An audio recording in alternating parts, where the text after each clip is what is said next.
Optophobia, the fear of opening one's eyes.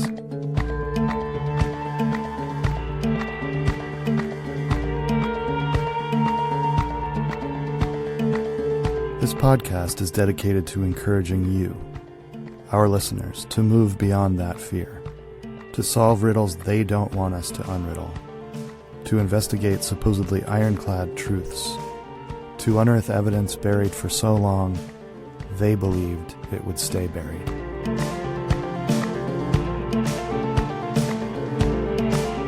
Season 1. A Cold War-era military base in the Horn of Africa called Kagnew Station. For years, there was an official story about a U.S. intelligence project at Kagnew, codenamed Stonehouse. The project included a pair of 15-story parabolic antennas that the American government claimed was simply part of a powerful radio communications operation. But as the space race with the Soviet Union intensified, that cover story looked increasingly flimsy. By the 1970s, civil war forced the U.S. from Ethiopia, and Kagnew Station closed for good. Or did it? What was Stonehouse really? What happened at Kagnew Station between 1974 and 1991 when violence and war gave perfect cover to any shadowy agency, organization, or cabal seeking it? This season on Optophobia, we'll track down the distortions, the assumptions, the omissions. Are you bored by the lies? Open your eyes.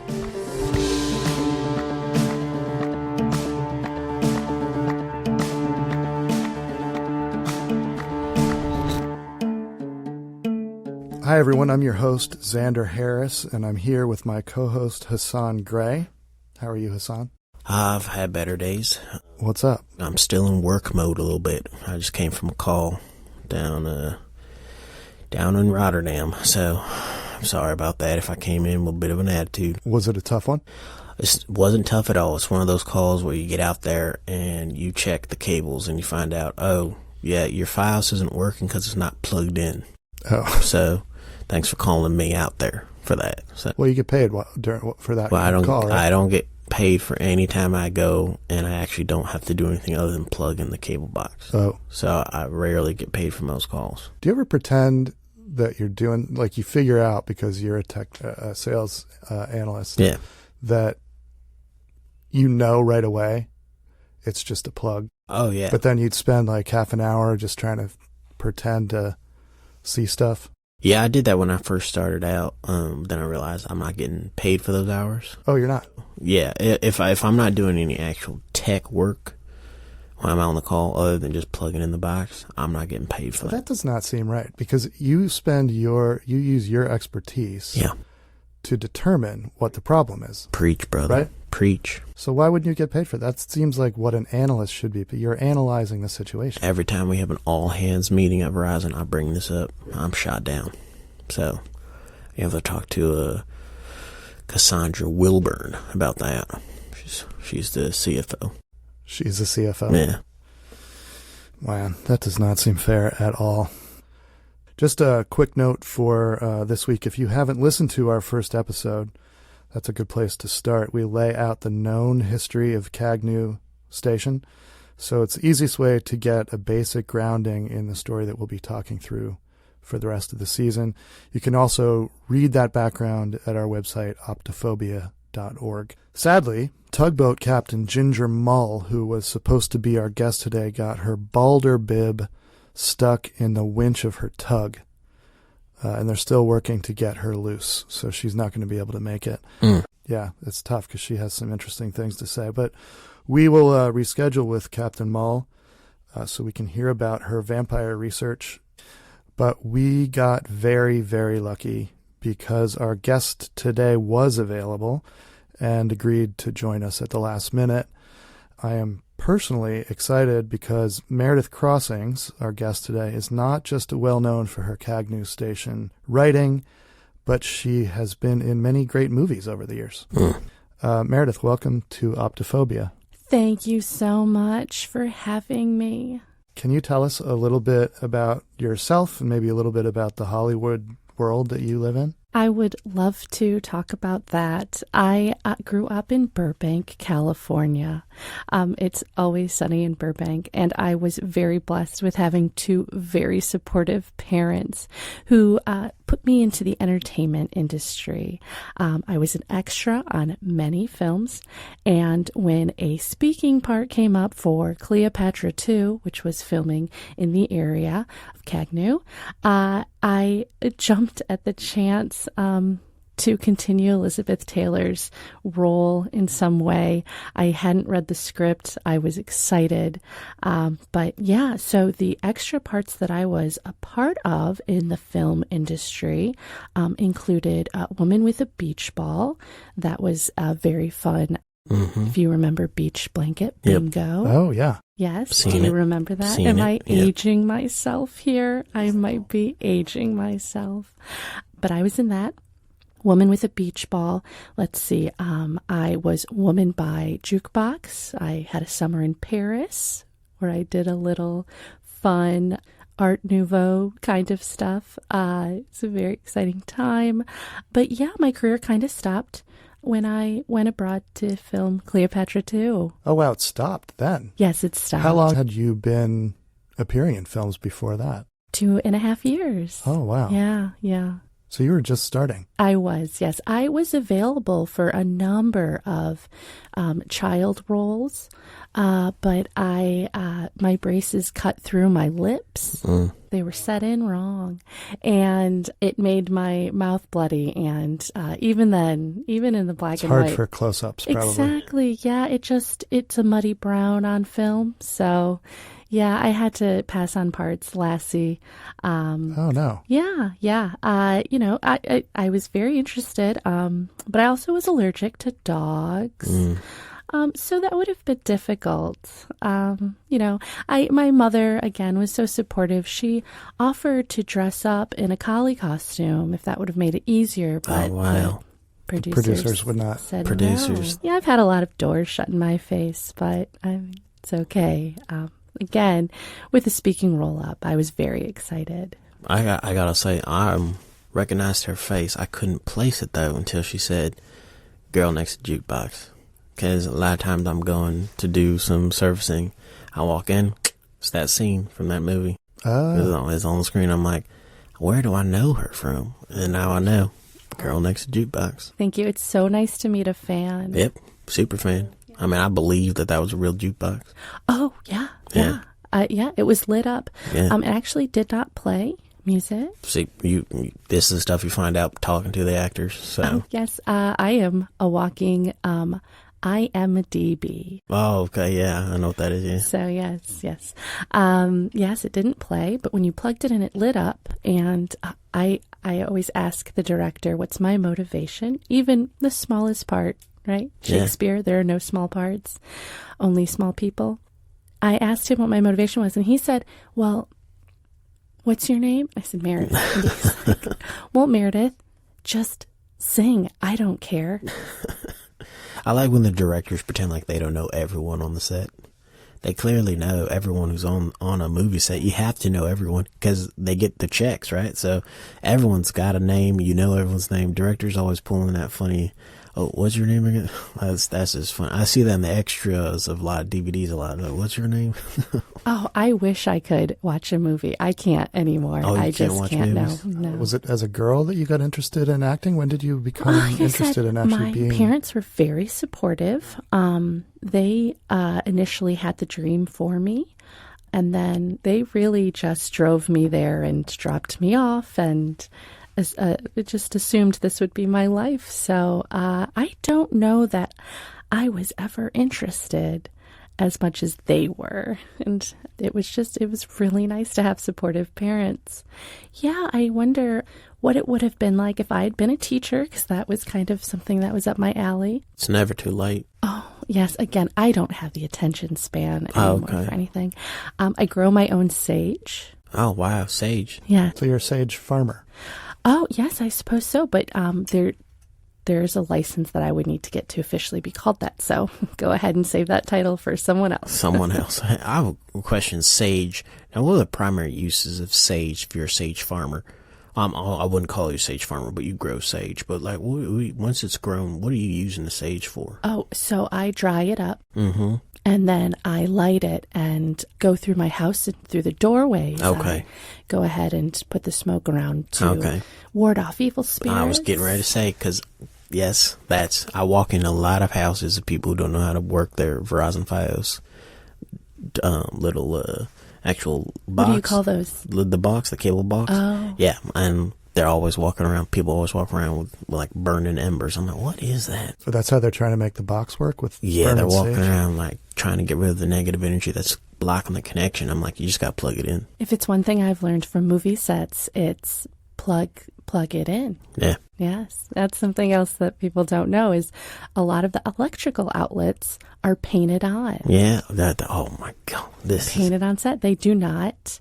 No detail is left. Is that for insurance? They don't want people to plug things in case that's hurt? Right. Yeah. Yes. And actually fires on film, because the light was too bright for the camera to pick up. Mm-hmm. It was just little children waving papers. I've always thought that. Yes. I've always thought that. So, well, let's turn to Kagnew, because I know that you are a very popular writer on the message boards about Kagnew Station. So tell us a little bit about, you mentioned Cleopatra too, but maybe go back and tell us a little bit about your first encounter with this story, and then we'll talk about your theory about what was going on there. Sure. So I had read for the part in Cleopatra 2 as a handmaid. I had assumed Elizabeth Taylor and Richard Burton would be back in there assuming roles, and they weren't. I think the story took a different direction. So I read for a part where I would just fetch things, and I felt I was really good at that. And so when we went on location to shoot, I got to the set and my lines were written out. The craziest thing. Actually, they insisted that I should have known that back in California. I paid my own ticket to fly there, and I was amazed. And I begged, it's unbecoming, but I begged for some sort of role or something. Because I would fetch. I showed them. I thought maybe on-site audition, but then they said you can go home. Well, actually, they said, "What's your name?" I said, "It's Meredith." And they said, "Well, they played that game again." It's that thing, yeah. Yeah, they played that game again. What's your name? Yes. And before I went home, they said, "Actually, you can go out with our location scout and see if there's any. Maybe you're useful as a location scout." So we drove up in a little Jeep and went to the site. And ever since then, my life has changed. Let's stop there for a couple seconds. We'll take a break, and when we come back, we'll find out exactly what you found out. Be right back.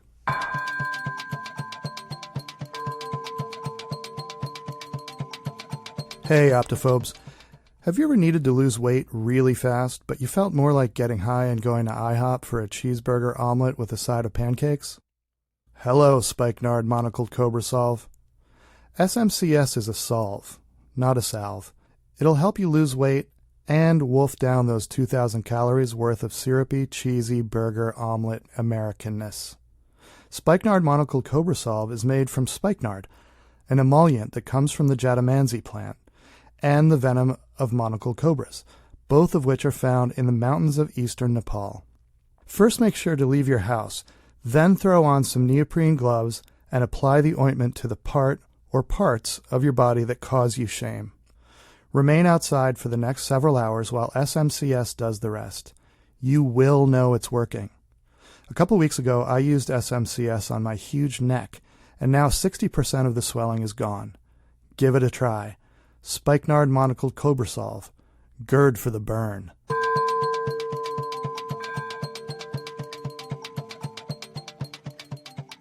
We are back with Meredith Crossings. Meredith, you were telling us about your first encounter at Kagnew, so please continue. Well, so everything was fine. It was a beautiful day, I guess, for the weather. I don't know. I'm from Burbank. Everything's sunny. And when we approached, I just had these vibrations. It's like a hug. It's like something hugged my brain. I was told later on by doctors that they're migraines. I couldn't tell if it was just the atmosphere or what, but I was just affected. They actually said, Meredith, don't get out of the Jeep. Meredith, come back. And I was just so excited that they knew my name at that point. It's nice to hear someone say it out loud. So I climbed and walked around, and I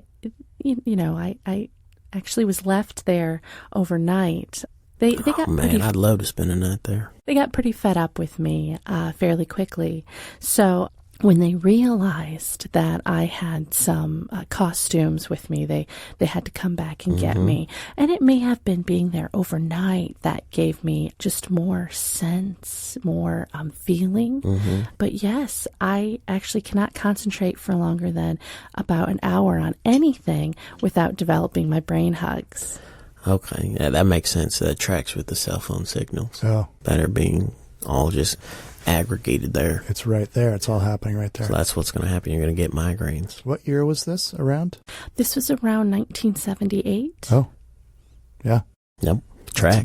It's all tracking. And so the brain hugs, have they increased in intensity? Have they stayed about the same? Have you experienced any other sort of phenomena around the brain hug? It's crazy that you ask that, because I have. Actually, I have some recordings, if that's okay. I'm going to play what it sounds like in my head. I've worked with a number of people on recording this, because I do believe it's sending me a message. Cool. I just, through my Hollywood years, I knew there was something about me. My parents told me, there's something about you, Meredith. You're going to be a star. And I sometimes wonder if I'm not a star for film, but I'm a star for something else.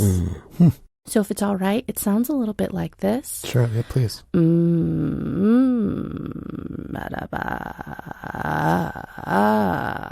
Whoa, okay. I have thought about what that message could be.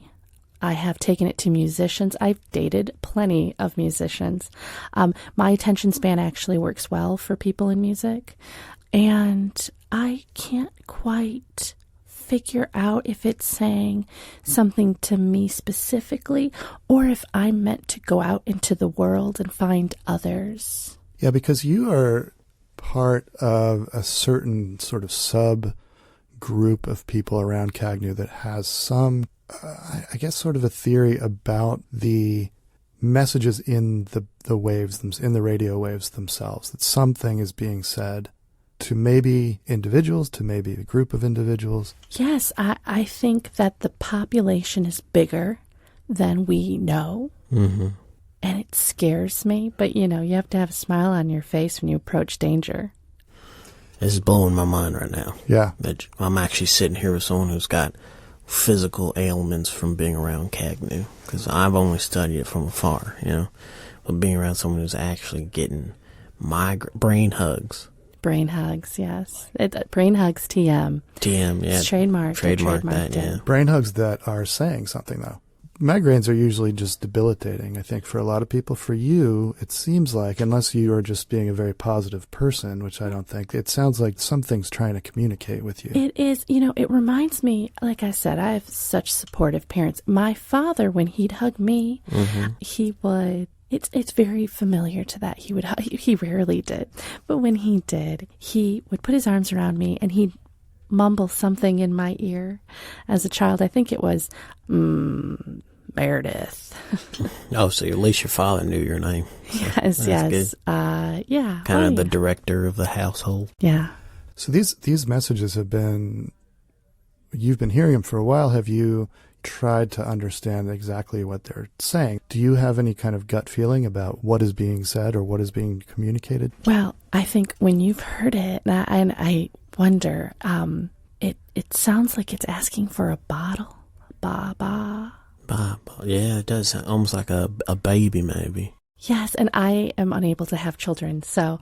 So this might be like the universe, in a way, like you having a relationship with a baby but it's just through migraines, through the pain of raising a child, right? Yes. The migraines, but you don't actually physically get to hold and touch and love that child, but you get the pains of it. Don't know what that would be like. Probably don't have the I don't have any sort of thing that looks up to me with respect and joy. I just have these brain hugs. And I should amend my comment about unable to have children. I have not found anyone that would like to raise a child with me. Okay. Or just put a baby in me. So I'm, I'm past that time.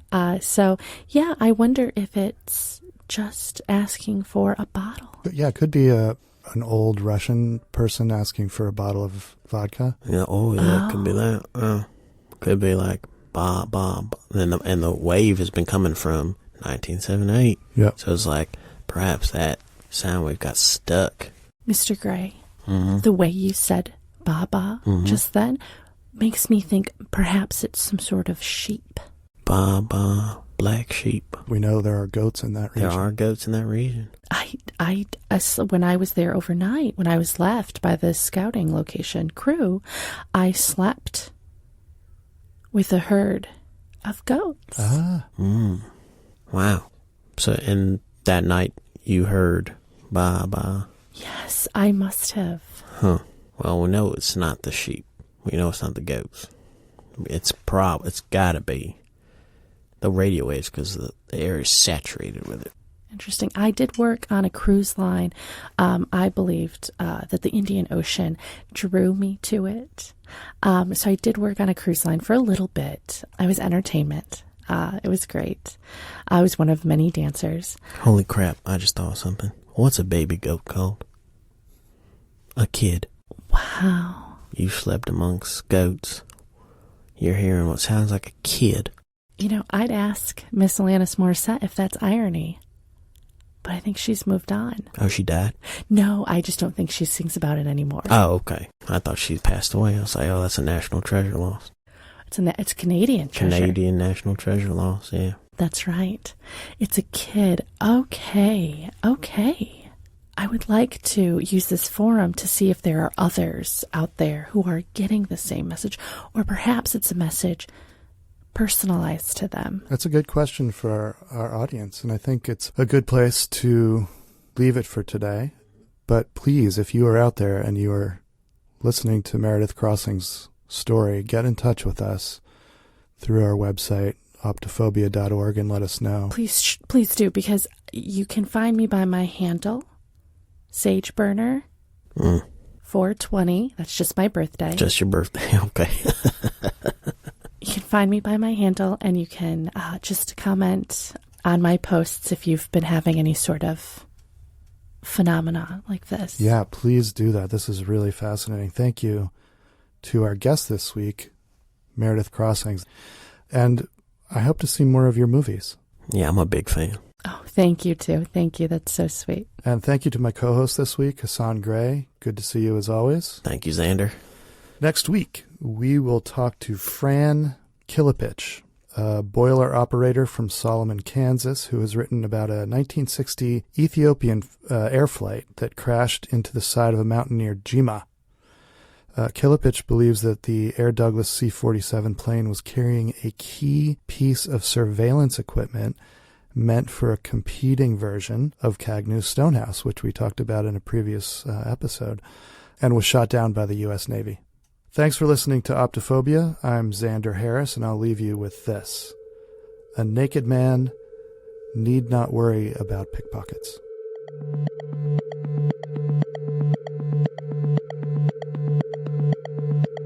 Thank you to Christina Martinez, who played our guest Meredith Crossings. Catch Christina on the improv stage and follow her on Instagram at KMTheShow. Jamal Newman played Hassan Gray. Jamal performs with Lena Dunham and Nixon. You can follow him on Instagram and Twitter at Hello Newman and find him at jamalnewman.com. If you've got theories about what was really going on at Kagnew Station, we'd like to hear them. You can find us on our website, optophobia.org, or on Twitter, Instagram, and Facebook at Optophobes. And please subscribe on Apple Podcasts, Spotify, and Google Podcasts. Optophobia was produced by Tim Townsend. Music was composed by Bart Warshaw. Cover art by Claire Smalley. Website by Chance Griffin. Thanks for listening. Until next week, keep 'em open.